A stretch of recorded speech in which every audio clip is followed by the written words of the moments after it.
Welcome to the Greenway Outdoors Podcast, your trusted source for outdoor information and entertainment. The Greenway Outdoors is also an internationally syndicated TV show and conservation advocate aimed at bringing millennials and Generation Z into the outdoors. Welcome to the Greenway Outdoors. The Greenway Outdoors Podcast is brought to you by Ram Trucks, built to serve. Motor Trend's Truck of the Year for the third year in a row. Bass Pro Shop and Kebabs. Your adventure starts here. And by Tracker Boats. Fish the best. Hello and welcome to episode 58 of the Greenway Outdoors Podcast. I'm Kyle Green. I'm Ryan. I'm Kellen. And Kellen is a new name for some of you, being a guest on our podcast, but he's kind of not a guest. He's more like an honorary member. Kellen does a lot of our graphic design and a lot of behind-the-scenes work that maybe you don't see, but he's going to be more involved with our team as our team continues to grow, and he's got quite a resume behind him, especially in the outdoor industry. Kellen, tell us a little bit about yourself so everyone knows who you are. Yeah, thanks for having me, guys. It's a pleasure to be here, and cool new digs you got going on. So thanks, man. Yeah, it's cool. like a house / a business, right? Yeah, it looks awesome. So it's fun to grow our family and bring in new people. That's right. So we're glad you're here. Yeah, it's good to be here. So, my name's Kellen. I work in all different types of communication world, graphic design, a little bit of video work in my professional life. But I most recently have been I've worked with Rough Grouse Society and done some social media with them, and then coming on and working with you guys. So kind of able to combine my professional life and my passions of being in the outdoors. What really touched me was how amazing the pictures are on the Rough Grouse Society Instagram page. And I know you were running that. How on earth are people getting, do you know how hard it is just to get footage of a rough grouse, much less those still photos that are perfect? Yeah, that's not me. That is a team that's taking care of that. But, running the social media is still a good part of it. Yeah. But yeah, there's some talent out there for sure. I just don't get it. I don't get how they can get that close to it. It's tough. I can speak from personal experience. Yeah, it's tough. I've tried to take photos of woodcock on the ground when my dog's pointing them, and I still take 700 photos, and I'm like, well, I got one. Yeah. Yeah. And he's a little blurry, but he's there. Yeah, you can see what it is anyway. It's kind of funny. The reason why Ryan got hired with us actually had to do with a video that he made. So he went up north with his dad or whatever. Yeah, Tell the story. So as you know, upland bird hunting is that's my background. That's where I came from for the most part. I'd done a little bit of deer hunting, a little bit of turkey hunting, but was never really successful until I came to Greenway and was really able to dedicate a lot of time to it. Anyhow, so friends of ours as well as our family would go up north, upland bird hunting, woodcock and grouse. And once I started getting into video, I decided that I would make a short little kind of documentary about woodcock and grouse hunting. Yeah. And I posted it to YouTube. How old were you at this time? Oh, like 12? I was pretty. No, I don't remember. I was pretty young though. It was a long time ago, because it was towards the beginning of Greenway. Yeah. So it was a while ago, but I was able to get some really good footage of woodcock on the ground, and I think that's what impressed the team here. I was like, I looked at this video. There was a guy that was actually leaving Greenway and moving, so we needed to replace him.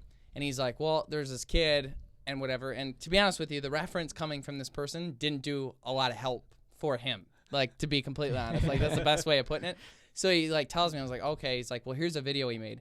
So I'm like, oh, geez. And, it's like one of those things, too, for us. Like, every event we go to, everywhere we go, everyone wants to show us their trail cam photos or show us their, whatever. Yeah. And it's all good, But they show me this video, and I'm, passively watching it. And then all of a sudden, I, see a timberdoodle walking, and I see, one flush perfectly. The camera's perfectly angled and still. I'm like, yeah, bring him in here. I'll talk to him. Yeah, it's an art. And definitely. And I was super fortunate that I was put in a position where I was able to get those shots, and then Kyle was able to see it, and I happened to know the person that showed Kyle the video, so it all worked out great, and I'm happy to be here and all that. Anyways, now you're a part owner. Yeah. And all that. Yeah. So it that one video brought me to a lot of good places. So all the kids out there listening, just do it. Just do it. I agree completely. Just do it. Yeah, I dabble in photography as much as I can. I love to do it too, and it's that creative side, being a graphic designer and that. And I love photography, and it's just get out and do it. Yeah. From an inspirational side too, though, looking at it, you were going to school at the time and thinking about what you wanted to do with life, there comes a time, and this is going to get a little philosophical, but like, because you went out there with your dad, you did something. Because you went hunting, you did something. Because you made a video, you did something. Now, making that video, you didn't have a goal with it. Nope. You didn't have an intention on where it was going to be going. You didn't have an intention on what you were going to be doing with it. But you worked really hard to make it great. And a lot of times we make stuff in life and we have no idea if anybody will ever see it, if they will or won't. And a lot of times people will be like, this doesn't matter. And I was listening to a speech on the way here from Jordan Peterson, who was talking about, you have a choice in life where like this one assignment or this one thing I'm working on, it doesn't really matter in the scope of things. Yeah. Or you can have the philosophical idea that every single thing you do matters. And the difference and how that stacks up builds up over time. So you looked at that video like, I'm going to make this the best video I can. No intention of why. And like anytime you're doing something, if you only get 24 hours in a day, you sleep 6, and then you have 18 left. Yeah. And what you do at that time and what you put into it from working hard to making it perfect, it matters. Every assignment matters. Every conversation you have with someone matters. Every interaction matters. The way you treat people matters. Everything matters because look at your entire career. The reason why you're sitting in this room right now is for no other reason than you did one thing that you didn't think mattered, but did it well and treated it like it did matter. Yeah. And I tell people that all the time. It's like, every single thing you do matters. And when you're working on anything, whether it's fixing a car or building something or taking a picture, and this Training is dogs. Right, training dogs. It doesn't matter if I let the dog off on this one thing. It doesn't matter if I'm teaching my daughter to read or whatever it might be. Let this slack off. No, every single thing you do matter. And because of that now, you have a job, you're sitting in this room, you're part owner of the company, and you're building something that you've taken possession of because you've acted that way since you've walked through the door too. And that's what attracted us to Kellen in the first place, to bring him on the team as well, is Kellen went above and beyond for us, like building our media kit and PR stuff to come on board and be part of the team as well. But it inspires me. But I was looking at that video, and I noticed that video was posted, 3-4 years, 5 years ago, something like that. Yeah, a while ago. And there was some comments on there that I was reading, and one of them had Crow as the last name. Yeah, I think it was Sean Crow, right? I think Sean Crow, yeah. Sean Crow.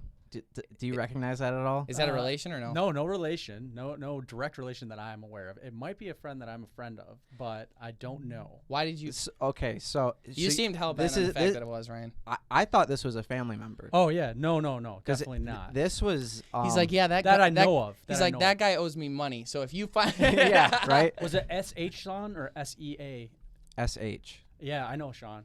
I know he's from Kentucky. I know Sean really well. Yep. Okay, so you know him, but you're not related. Correct. It's funny. We've tried to trace back to see, like, we've been texting back and forth and saying, like, here's Uncle Louie. Is that somebody that you know? And he's like, no, I don't know him. So, yeah. And we've gone back and forth, but definitely. Does he have red hair?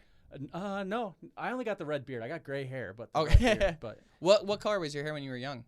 kind of like yours, darker. Okay. Yeah. Huh. Okay. So anyways, just some backstory for people listening. I had posted this video, and within months of me posting it, grouse and woodcock season had come around like the next year after I had recorded it, and Sean Crow had commented on it. And years later, I'm working for Greenway. We meet you. Your last name's Crow, and I just happened to go look at the video. Not for nothing, but yeah, I read the comments years and years later. I'm like, Crow. Then I went to Facebook and I looked, and he's one of your mutual friends. Yeah. And like we had interacted, me and Sean had interacted years and years ago, and like I'm not friends with him by any means. It was just this like strange coincidence. Yeah. And you happened to know him. I thought you were relatives. Yeah, no, we're not relatives. We've gone back and forth trying to figure out if like back we are, but we haven't made the connection yet. But you guys should do the ancestry report thing. 23andMe. Yeah. Yeah, you can do that, and it'll show who's taken it if you are related at all. We've done a little bit of talking. I've called my dad a couple times. Yeah. Is this somebody self-familiar? He's like, I don't know, but That's so funny. strange. That is strange. That is pretty cool, though. I was just surprised by it, and I swear Turns out I do know who he is, but which What's up, is Sean? incredible. Yeah, Sean's like, they're talking about me. Yeah. And So there was actually someone started on Facebook a group, and it was all the Kyle Greens that they could find on Facebook. Yeah. And in the United States, there was like over 600 of us. And it got, like, everyone was talking back and forth, and I got into it pretty good. And everyone's like, what do you do? What do you do? What do you do? And it was like, I don't know. Apparently, I should have just been playing video games because that's what most of them were up to. Yeah, there was just like a lot of kids. Not a lot. Yeah. There was like one doctor, one lawyer. Oh, nice. And yeah, so there was like some people that were working hard or whatever, but it was really fun. And then everyone's like, I'm the alpha Kyle Green. I was like, oh, no, you're not. Yeah. It's like on Instagram. I've been for years and years trying my Instagram. Small shout out to myself. Sorry.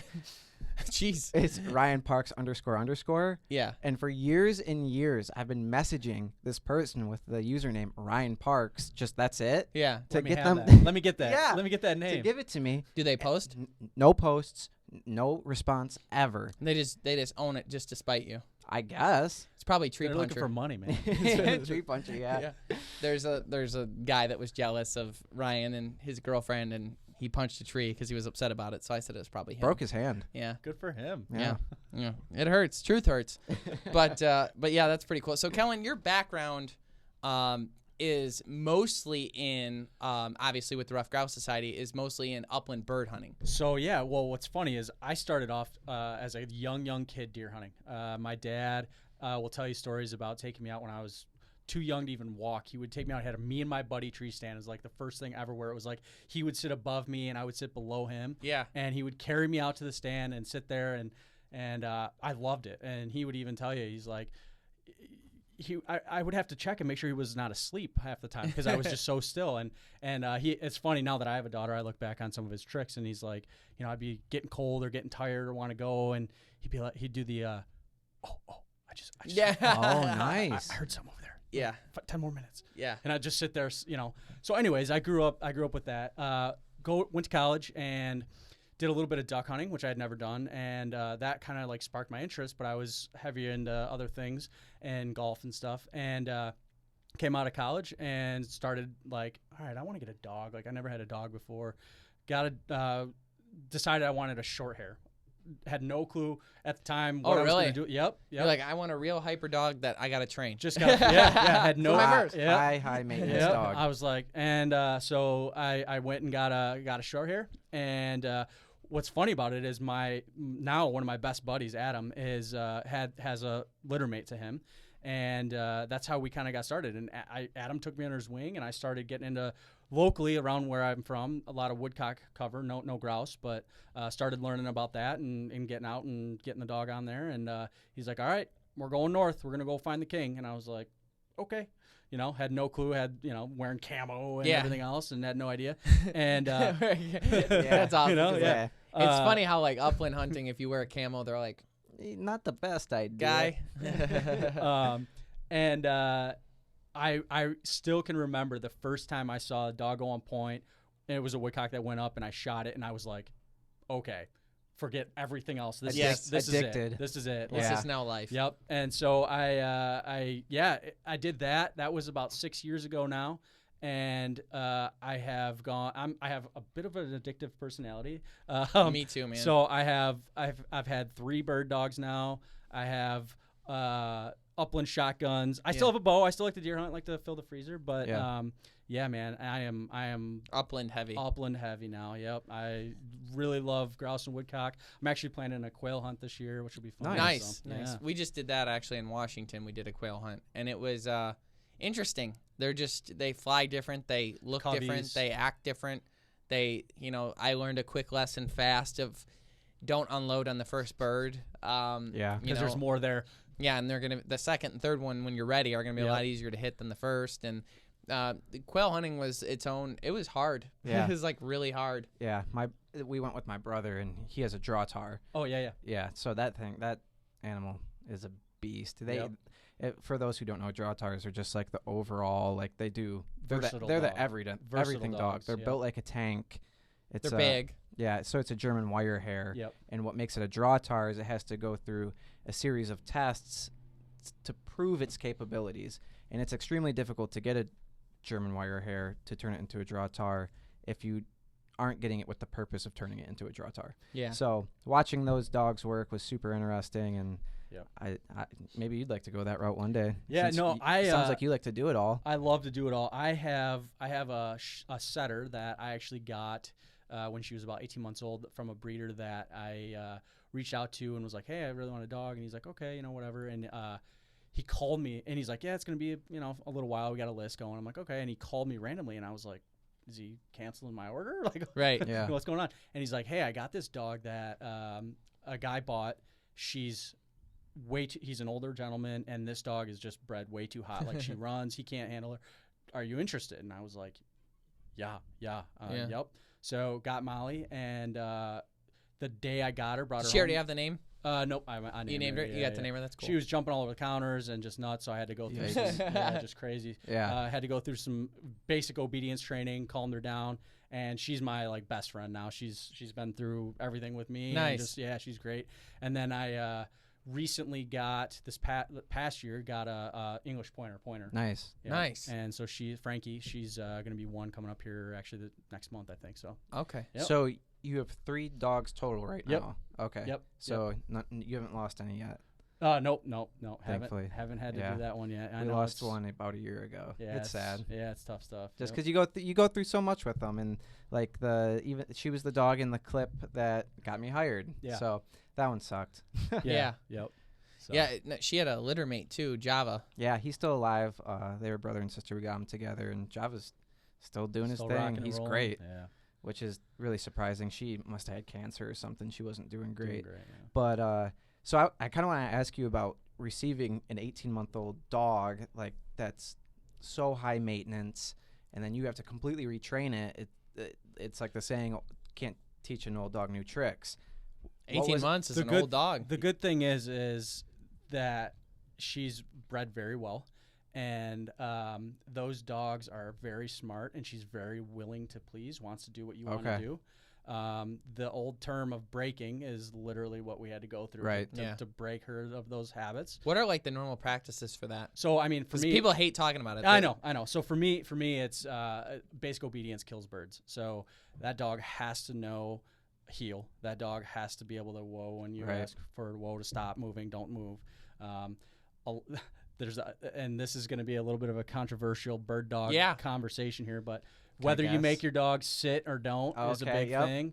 Molly, Why is that a big thing? because the thing is when it's thought that if the dog is has pressure, smelling a bird on point, that sometimes they will sit on point rather than stand staunch. Oh. So there's a debate on that. Right. I tend to not believe it because I've seen it work. I think it really depends on the temperament of the dog, to be honest. Okay. My Molly dog is ready to hunt. I mean, any time of the day, all day, just wants birds. Yeah. So for her and the amount of energy that she had, there was no option. That dog needed obedience before anything because it was a house dog. She was a house dog at the time. So it was like, no, we're going to very basics first. So I think it depends on the temperament of the dog, to be honest. Yeah. With you. I have not, honestly, and only just because I think my Frankie's a little softer of a dog. I haven't done sit with her. She's doing basic obedience now, and I'm going through some wool work with her. Yeah. This will be her first real season. She didn't really hunt much last year. I just had her out on birds.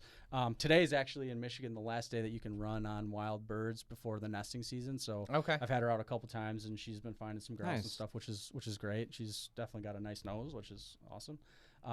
She's actually going to go in August for a month up to Buddy's up in the UP for some just bird Work. contact. Yep, nothing but just get out, run, get some exercise in, and find some grouse, and it'll be fun. How helpful is it to have multiple dogs for the dog's sake? Like seeing other dogs do stuff, and they're like, well, if they're doing that, then So it's for me, it's not even necessarily about that as much. It's rotation. Dogs get hurt. I mean, the cover that those dogs run through. as they're you always know- there's a tongue's always bleeding. Oh or yeah, they're- my Molly's always got Warm days. Warm days. Some of Warm those- days is a big those one. fall days still they get scorching hot. Oh yeah.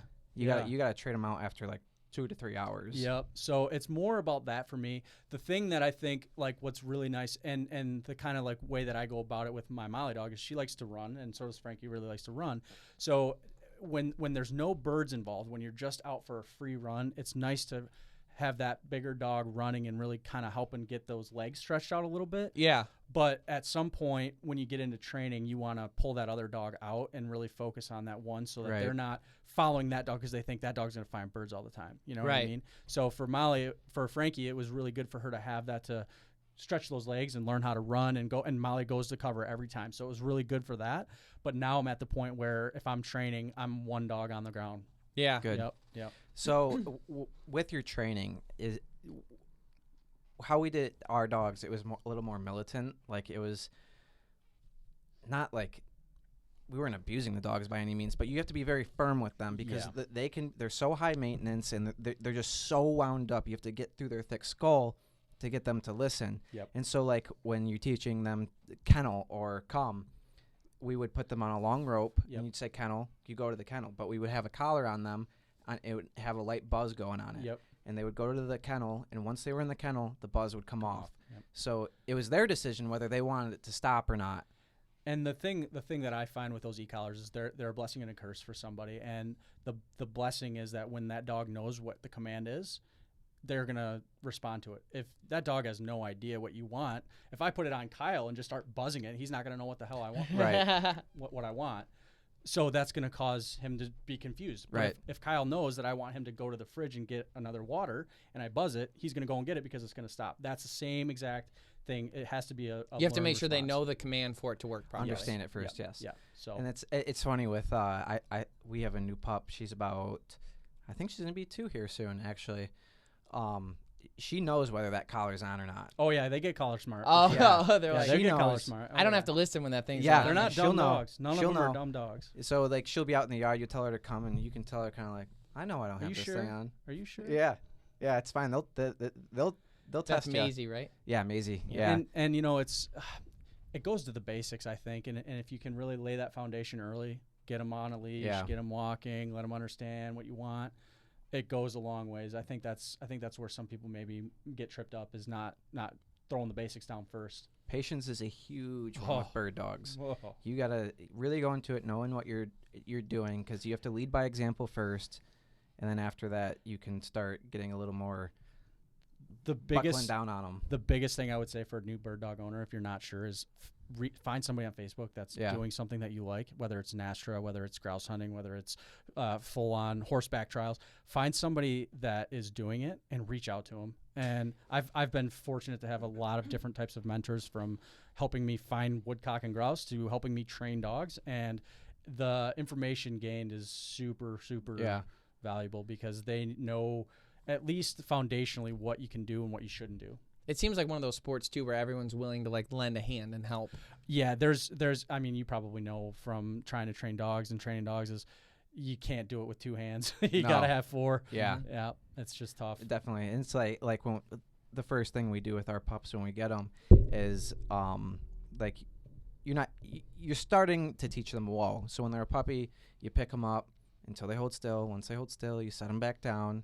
As soon as they start to wiggle and start to move again, pick them back up. And it's just teaching them a little bit of self-control, or teaching them to come when they're really young, just having dog food in your hand because all they can think about is eating. That's all they want to do.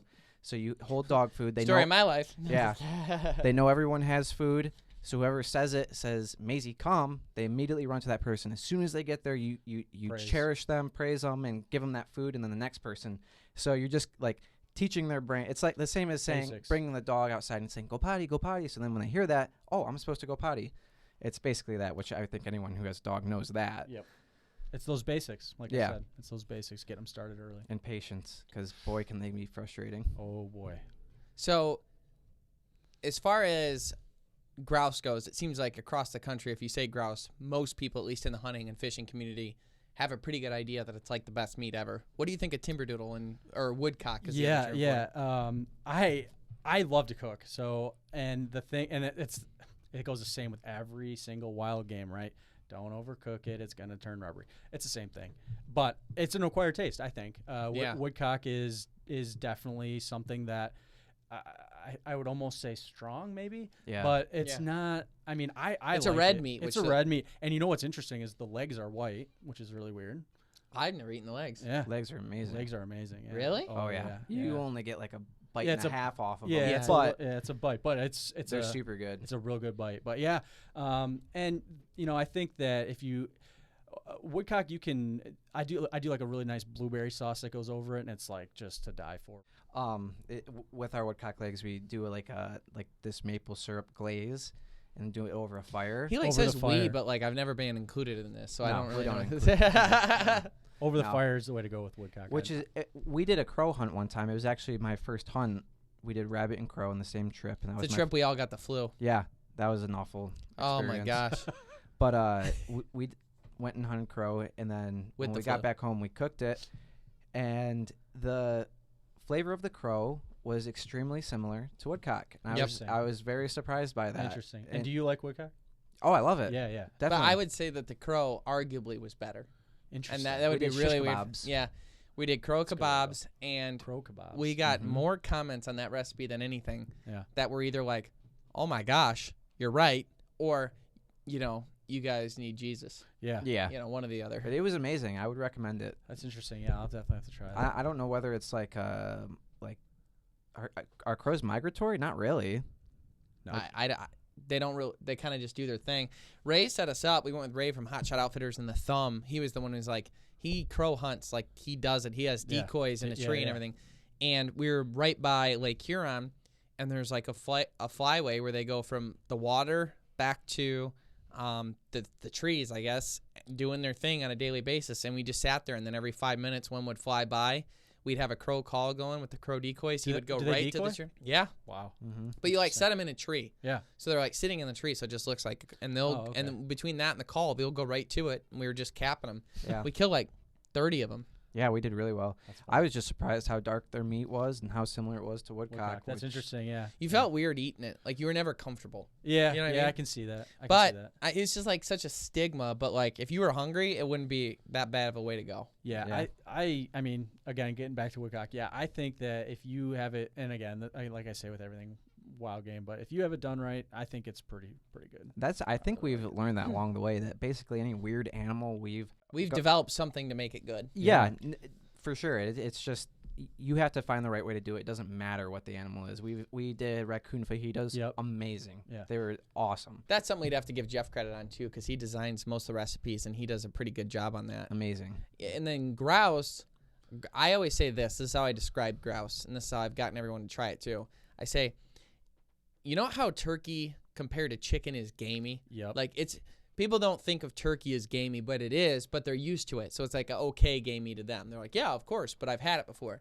Well, I feel like grouse makes chicken taste gamey. I agree. It's It's that free not range chicken gamey. on steroids. Yeah, it's it- so good. if chicken and butter birthed a baby, that is what they Definitely. would create as the grouse. I mean, it's the ultimate meat. I don't know that I like anything more. I really don't. Jeffrey and I he got his first one by we were actually hunting and we discovered some wintergreen berries Yep. and one flushed out and he happened to be ready. We were rabbit hunting. One flushed out and I don't even know that he necessarily knew exactly what he was shooting at, but it flushed up and he shot it and then it landed because it was the way it worked out, the way I flushed it, the way he shot it was all completely safe, but it ended up landing just in front of me and I was like, did he shoot a hawk? Because like we were kids, we didn't know what was going on. Yeah. I'm like, oh no. And then I go up, I go, no, this is This is good. good. Yeah, this is okay. And we cooked that up and I was like, what? And there was a hint of wintergreen flavor to it. And I opened his crop up and it looked like a baseball size amount Yeah, of they will wintergreen berries. Yeah. Yeah. And my first grouse, actually, I got with a bow. I went bow hunting. Probably one of my first sits by myself. It was on private land, and I was going deer hunting. Thank God, I had one hunting hat, and it was orange. So I happened to have an orange hat on when I went out, climbed up in the tree stand. I'm sitting there for deer, and it was like I remember because that was when I first got my first hunting gear, my first camouflage. I got the orange hat because I would use it for deer hunting in the winter, but we were going to try bow hunting, and so we go out there, and on a limb next to me, I kid you not far from me to you away, a grouse just lands, and it goes. Drumming. And I always say like a grouse sounds like someone trying to start an old lawnmower in the distance. where it goes Absolutely. funk, The, funk, the bass funk, on funk, it is funk, funk, funk, amazing. funk, funk, funk. You Even could when they feel it. take off, So he does that, and I'm like, I wonder if I could pull back and he wouldn't care, because he was looking the other direction. We're in a tree, you know. So this is up in Wexford County where we do our deer hunting. So I lift up my bow and I pull it back, and I'm looking at it, and I've got a thunderhead on a 100 grain broadhead. I'm like, you know, Nope. at that age, $32 is a lot of money, but I'm like, you know what? And I aimed. I remember I put my 10-yard pin on the tree branch below his feet, because I was figuring the arrow would still be going up because he was so close. I shoot, and it just goes kaboof, and a puff of feathers like you've never seen, and the bird flies off, and I was like, hey, because I saw My broadhead. I know. I shot his legs clean off and his whole bottom section, but the upper body flew away, and then dived. It wasn't actually flying. No, it was going though, pretty good, but not well. It looked like it had been shot down. And it was on its way down, and I ended up finding it, and then we cooked up the breast, and that was actually how I got my first grouse. That's So, amazing. It's not very often you hear about someone killing grouse with a bow. It's like taking someone grouse hunting, especially for the first time. It's like, you ready to be frustrated beyond Yep. belief, because Yep. you're Yeah. not going to be able to believe how hard these things are. You better have some good legs too, because grouse and woodcock hunting the All hiking day is insane. walking. Yep. But nothing will compare to chucker though, because we here in Michigan we don't have the hills that No. out west. Chuckers are just jerks, and they laugh at you. Yeah, Yeah. they do. From But, the mountains on the other side. We have a lot of cool trips coming up, actually, aside from just doing upland hunts. We've got an Audad hunt. Yeah. And when we come back, I'm going to tell you all about it. Stay tuned. Trust isn't built in a day. It's built over time. The early hours and the late nights. It's built by doing the work and pushing the limits every day. Because the promises we make are the promises we were built to keep.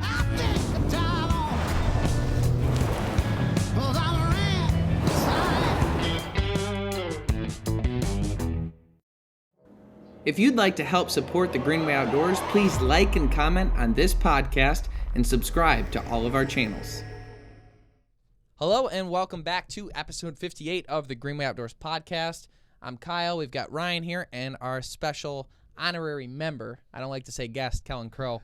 So we've been talking about, upland bird hunting, and it got us thinking about some of the episodes we have coming up, and one of them we just booked, and I'm really, really, really excited about, is a free-range Audad hunt. Yeah. So for those of you who don't know what Audad are, they're actually native to northern Africa, and they're a mountain goat, and they've got big old horns, and they're real funky looking. If you're watching the podcast, you're probably looking at a picture of it right now.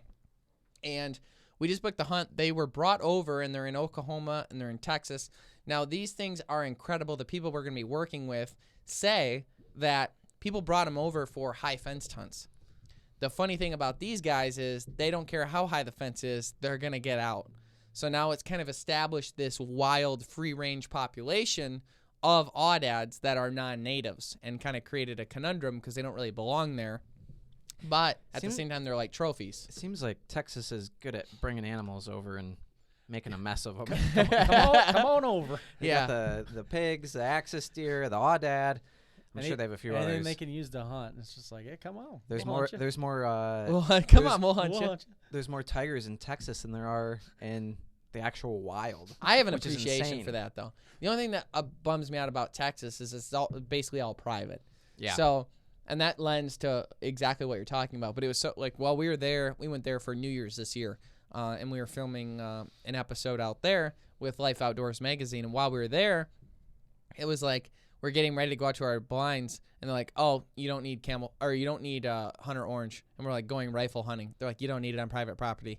I'm like, "Okay." I'm like, it's like, you sure it's just about like that? it's like the lack of rules is so fun. They're like, anything we can, if you can use it in a thermal, well, you can come on over. Yeah. Like, Yeah. hey, we'll do it. No, it's amazing, and it's how it should be. If you're you're on your property. Right. If someone else messes up and shoots you, that's their fault. They're on your property. Right.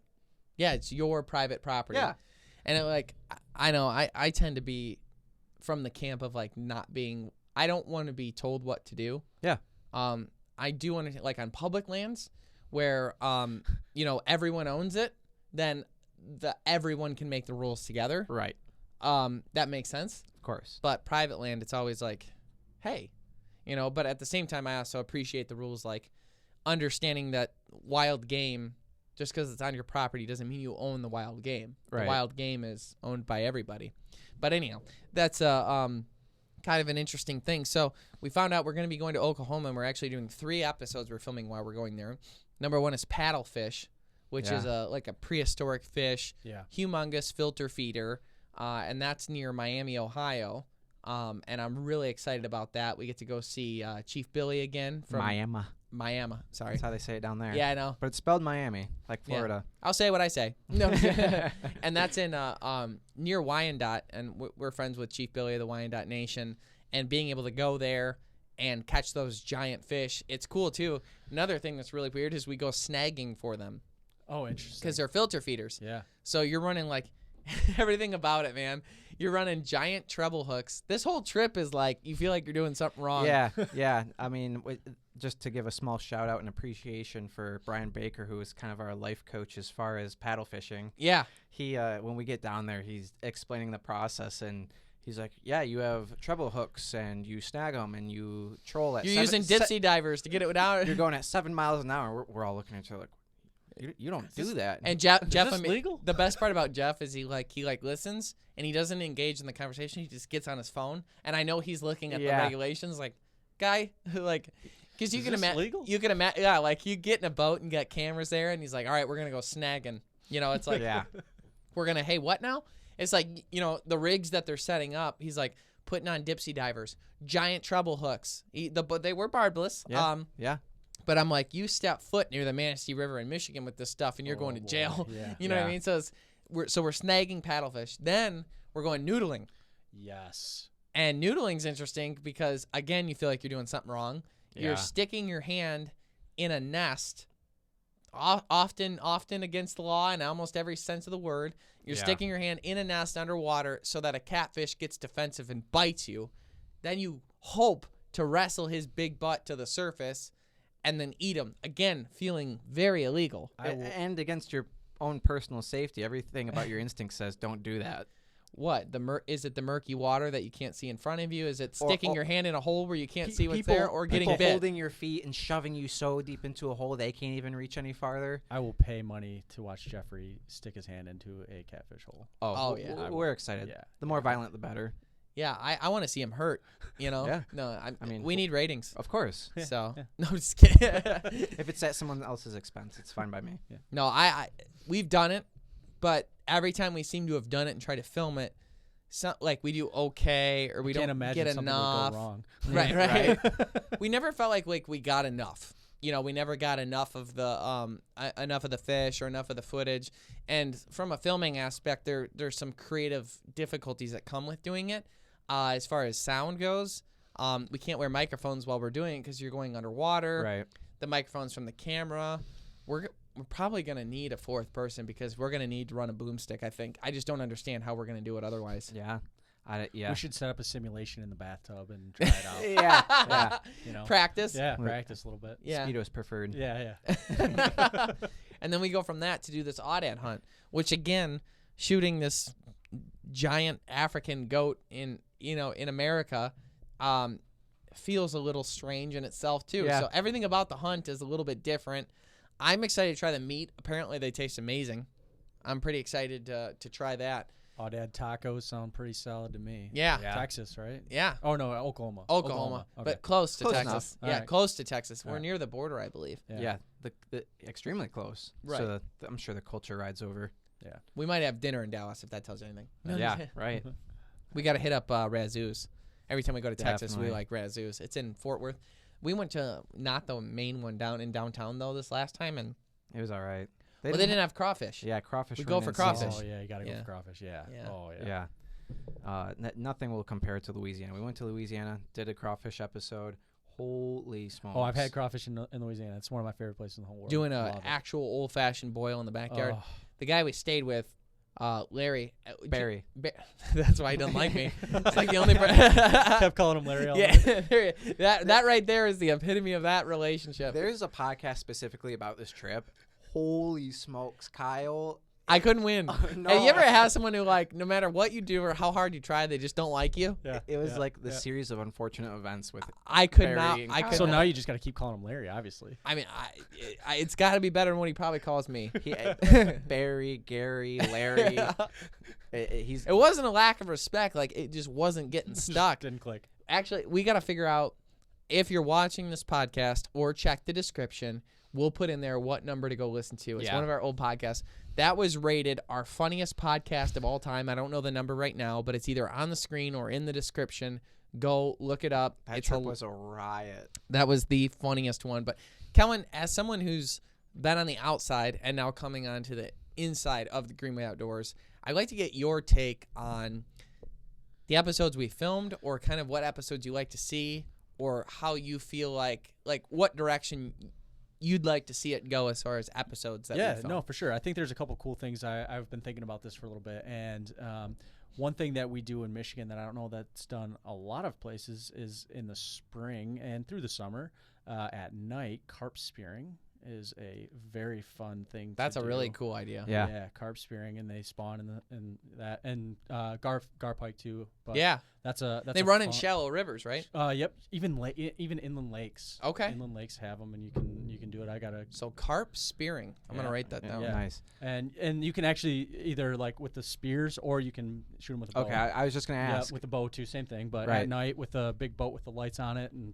that's a lot of fun. We just got sponsored by PSE, and they're sending us a few bow fishing rigs. I went bow fishing for the first time last spring, and I'd never shot these carp bows before, and crystal clear water. It was amazing. I think we were out there for like 2 hours. I had shot 9 and missed plenty more because it was my first time. Just the refraction of the light, how it works, and I'm everything. the laughing stock of the group of my buddies that I go with. I cannot shoot a fish through the water to save my. But I like using the That old sounds school fun. spears is fun. That's caveman. Yeah. Oh yeah. Yeah. You know, looking back at and we'll show a quick little clip of it too.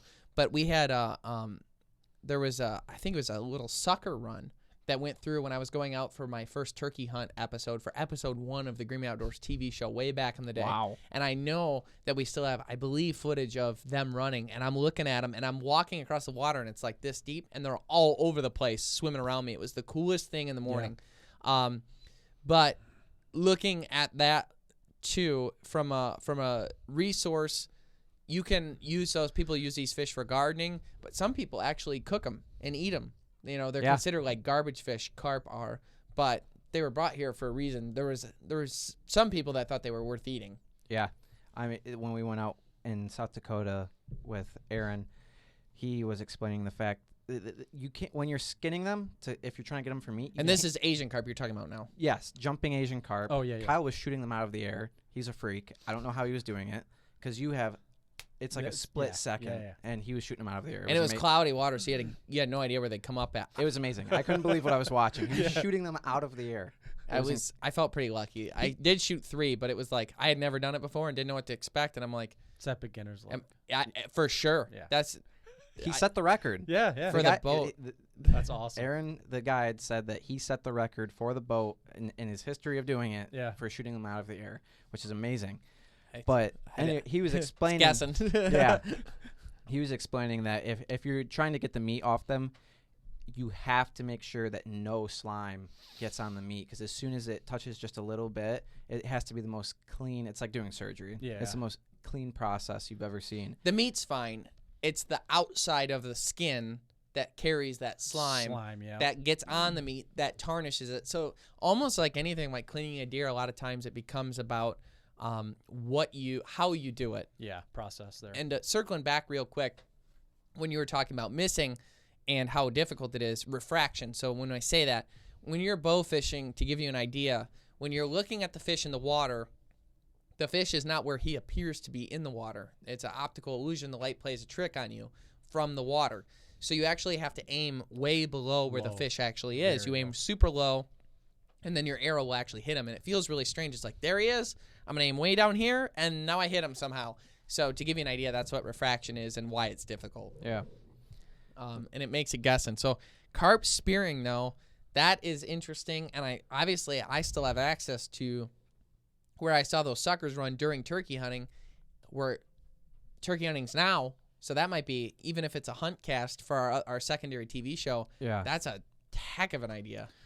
Is there anything? What else is on your list? Because I'm interested. He's like, that was it. So no. So being a dog guy, I've been thinking about this a little bit. And Michigan's tough, but I'm thinking about. We're not gonna eat dogs. No. No, I'm just kidding.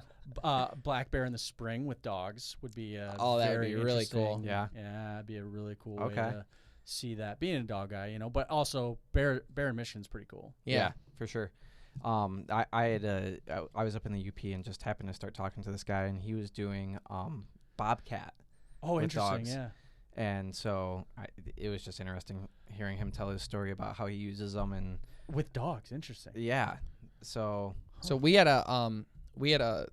someone I wanted to thank, actually. His name's Chuck Ainsworth, and Chuck wrote into us on Facebook, and we've been going back and forth, and we're actually going. He invited us to come to Maine to do a bear hunt. He's not a guide or anything like that, and we're gonna go there. We're gonna fly there and meet him in person when we go, and we're gonna do a bear hunt while we're there. And he said we can hunt them any way we want, from blinds to bait to dogs to just about anything there.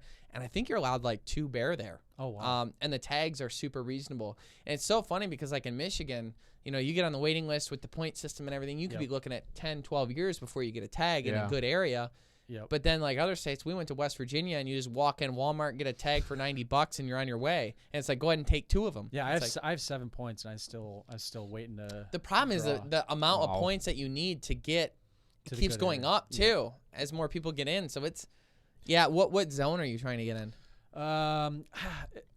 Honestly, I don't know. I don't know where I'm gonna go yet. Okay. I haven't thought about it. I just know that. just want to get in. I just want to get my points, and I'll figure it out from there. Yeah. I have a family friend that has a cabin way up in not Escanaba, way over in the UP. I can't. Okay. I'm like having a brain fart on where it is, but they have a cabin up there, and I'm like, okay, that could be somebody I could have bait for me. I'm gonna think of it in a minute. As soon as we're not thinking about it here. West Upper Peninsula, like Ironwood area. No, west. Marquette. I want to say it's like up here. Yeah. Okay. For those looking, Let's see. it's up here. I'm gonna try to look.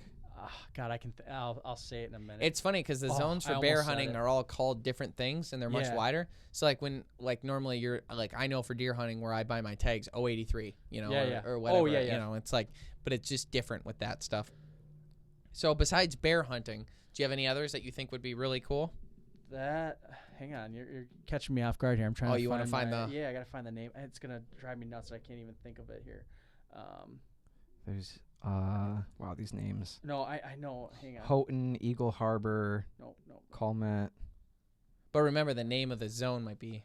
Well, it's Ontonagon is the name of the. Oh, okay. Where it's at, yeah, but I don't know what zone that is. But that's where I have a family friend that has a cabin way up there. Yeah. And God, see, I just knew as soon as I say it. I knew it was a weird name. Yeah. Anyway. Yeah. I could say it. I couldn't remember Barry, so I got nothing to say. Anyway. You guys had a quail episode, you said? Yeah, we just filmed it, though. Oh, okay. Well, yeah, we just filmed it. Yeah. That was on my list, but I haven't seen it. So. That hasn't come out yet. Yeah. Okay. And it's okay. So that's actually the one that's after salmon. That's the one that's after salmon. Yeah. Cool. So is there anything else like more extreme, like, not so? Obviously, upland's your thing. Sure. And no. But I respect all kind of hunting for sure. Okay. Absolutely. I wasn't sure if it was like I want to see you go manhandle some sharks or, which I don't think is really a thing, but. What about shooting some hogs in Texas? Yeah, we just did that too. See, I'm a step behind. That's the game. coming. Yeah. But it's just that we're so far ahead, and that's not your fault. Yeah. I don't know that I believe that. I'd like to do it from a helicopter. That's what I was kind of thinking actually. So I didn't I thought that in my head. I just didn't say it out loud. The helicopter would be so sweet. Yeah. No, that looks. I have awesome. nothing. I have nothing against it. I just don't think that would be there's nothing wrong challenging with killing pigs any way possible, because if you killed 2/3 of the pigs in Texas right now, ain't gonna matter. You wouldn't even slow them down, and that's millions of pigs. Yeah. There's so many of them. They're destroying everything. You got to get rid of them. You're allowed to use dynamite now. I just feel like from the picture we're trying to paint and the story we're trying to tell and the conservation we're trying to impact, I don't know that helicopter gun and pigs would do a lot of help for us. I'm not against it. It'd be fun though. Like it would be a blast. And maybe this isn't even an episode that you do for the main show, but there's some really good conservation stuff happening with woodcock banding. Yeah, Ryan and his dad do it. Yeah. Yep. And that might be something that'd be kind of a cool way to talk about conservation a little bit more. Yeah, that's actually, super interesting. They just had their meeting last week, I think. Oh, okay. Quick plug on that. So there is a net from Bass Pro Shops. Yeah. And it's their folding net that they use for fishing. But basically it folds up really nice, and then we'll show a little video so you can see what it is. But it flips open, and we'll put a link to it in this description too so you can go buy it. But it flips open because it condenses it down. And in the front, it's like a rubber, because it's a triangle. Yeah. So one of the points is to you, and then the flat surface is in the front. And it's soft in the front. So when you're banding woodcock and trying to trap them, it doesn't hurt them. Yep. Those little Yeah. guys. Because you can kill them by accident if you got the metal front when you're trying to. Yeah, we got our delivery of Bass Pro and Cabela stuff, and we pulled that one out, and I was like, oh, that's the same thing we use for woodcock banding. Because what happens is you'll have the mom sitting over her nest, and then you're walking up on her, so then she flushes, and so you have to reach for her real quick, and you don't want to have that Metal. aluminum bonking her in the head and killing her, because I'm sure it's happened plenty of times. So banders started using that, so it gives it like a sense of a cushion, so you're not killing them all. And it's got like the rubbery mesh to it too. Yep. So it's not like traditional fishing net. Yeah. And so it's softer, and they don't get all tangled up in it. And we've already used it for fishing, and it worked great for that too. Yeah. So highly recommend. Yeah, big fan of that net. That's what made me think of it. As soon as he said it, I was like, man, that net. I've been wanting to tell people about that. You've been itching to tell about talk that. The guy net. at the post office. I'm like, you know what? You should I got see a this really net. good net. It might work for mail, actually. Yeah. You never know. This guy's like, okay, guy. He's like, guy, take your package. God, there's a long line. Just take your. One more thing that I wanted to cover real fast was, we're going through COVID. We're hopefully getting on the other side of it. By the time you hear this podcast, I'm sure everybody will be back to terrible again, or it'll be up and down, whatever it is. But Wave 14. When going into Bass Pro Shop and working with them and talking to them, the inventory has been completely decimated. Yeah. What they have as far as boats, what they have as far as equipment, what they have as far as just about anything is wiped off the shelves. And a lot of the stuff, they don't know when they'll get restock of it because of current events. Obviously, the stuff we've talked about last week with our updating everyone on the gun legislation and stuff like that as well, or I guess just executive order, because you don't really need legislation anymore. You just sign executive orders and do whatever you want. But ammo sales and different things like that, obviously the outdoor industry has been impacted from COVID by people going out and buy stuff, which is exciting to me because that means they're going out and using it and getting in the outdoors.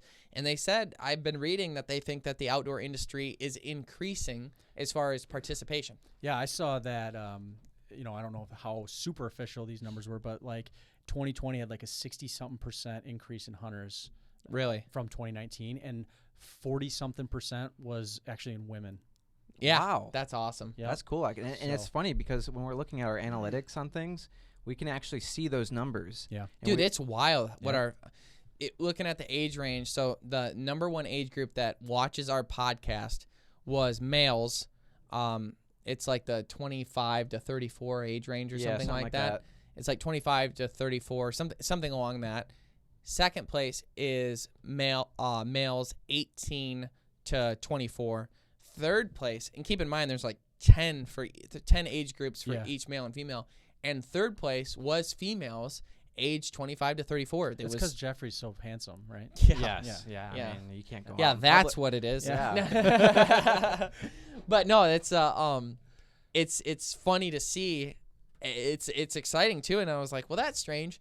And then I was like, well, maybe that was just because this is when we looked, and it was just that video specifically. But watching the trends, that's not the case. Right. Yeah, that was all like that 60% was like new license purchases. So right. And it's funny because last I think June I went into the Bass Pro in Auburn Hills and was trying to buy a new rod and reel from them, and dude, they were cleaned out. And I'm talking to the guy there, and he's like, it's impossible right now to get stuff in. We cannot keep. We got bamboo out back you can use. Yeah, that's basically what it was like. He said, since no one's at work, they're like, I have all this free time. I'm going to go do something fun. So, I mean, our whole mission is to get more people into it. Yeah, so it's like, and then you I like to think we did it. Yeah. So you finally get more people into it, and you're like, I wanted that reel. It's like I'm really glad to see other people duck hunting, unless they're where I'm at duck hunting. That is my spot. Yeah. That's kind of the tough thing. That definitely happened in the upland woods this year. I could pull up man. to a spot and be like, 10 you minutes. see that other truck, and you're like, Yeah. and they have dogs. Might as well not bother. Yeah. So Yeah. it definitely happened a lot more this year than it has in the last couple of years. But my hope is that new inspiration, all it takes is that one trip out, that one time in the woods, that one exciting moment of a deer coming in, a grouse flushing, a fish biting, whatever it might be, that one intense moment that hooks people so that they'll want to continue to hunt and fish, go in the outdoors, and hopefully check out our main show on the Greenway Outdoors on Sportsman Channel. The outline of it was designed to inspire new people to get into it. It's broken up into 5 parts. The beginning of the show, we cover the Greenway Gear Checklist, which is everything you need for the hunting or fishing trip gear-wise. The Conservation Corner, which kind of explains how to give back to that specific species we're targeting in that episode, so people that are harvesting the animal can also give back for the future so that animal can continue to be there for future generations. Then we show you the hunting or fishing trip in a reality show style format. We kind of bring it all together with we call it the lesson. It always includes a Bible verse, like the lesson, the moral lesson we learned while out in the woods, because as you know, you're going to learn one every single time you're out there. And then we have our cooking studio in Auburn Hills through Trevorrow, where we actually get to show you how to cook it. So A to Z every time. Our show, Sportsman Channel, 9:30 p.m. Eastern Standard Time on Saturdays, is a great way to get you into the outdoors, cover all the different tactics and species, and you learn a lot. And we do everything from crazy paddlefish and catfishing all the way down to, the basics of just whitetail deer hunting, all the way down to catching pythons with our bare hands. So we kind of do a little bit of everything. Check that out again, Sportsman Channel, 9:30 p.m. Eastern Standard Time. In addition to that, we have our secondary show, The Huntcast, which is a outdoor talk show and hunting and fishing show all wrapped up into one. Check that out on Carbon TV and YouTube. And lastly, our podcast comes out every single week. If you're listening to us on iTunes, Google, Spotify, whatever it might be, check us out on YouTube and Carbon TV as well, so you can actually visually see the podcast. We do add a lot of clips in that. Always look at the description for all the links of everything. Thank you so much for tuning into the Greenway Outdoors podcast, and we will. Oh, Ryan's got one more thing. A few more things. Oh, a few more. Sorry, I was just getting. I know. You were on your roll. Yeah, I was killing it. I'm going back to getting people into the outdoors.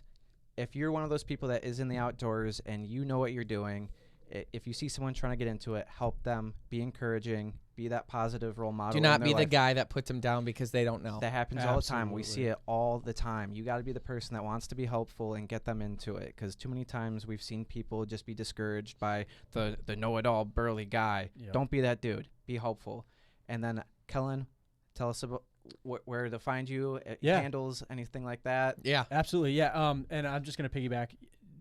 Don't hesitate to reach out. I mean, it's so important to get people out and involved, and it's not enough to just join an organization anymore. You have to get your hands dirty and do some work and do that. Find your rough grouse societies, find your, quail forever, pheasants forever, and do that. And that's gonna just help. There's a place for everybody. It's not about just joining it for $35 a year. No, it's get about your hands dirty, get out and do the conservation days, go out and shoot shotguns when they're doing it, get involved. They need the help, especially because of COVID. So it's absolutely. I'm on Instagram, Kellen _Crow. Perfect. Yep. Awesome. Not to be confused with Sean Crow. Not to be and not related. Although they may or may not know each other. We'll find out. No, we do. Thanks so much for tuning in. We'll see you next week.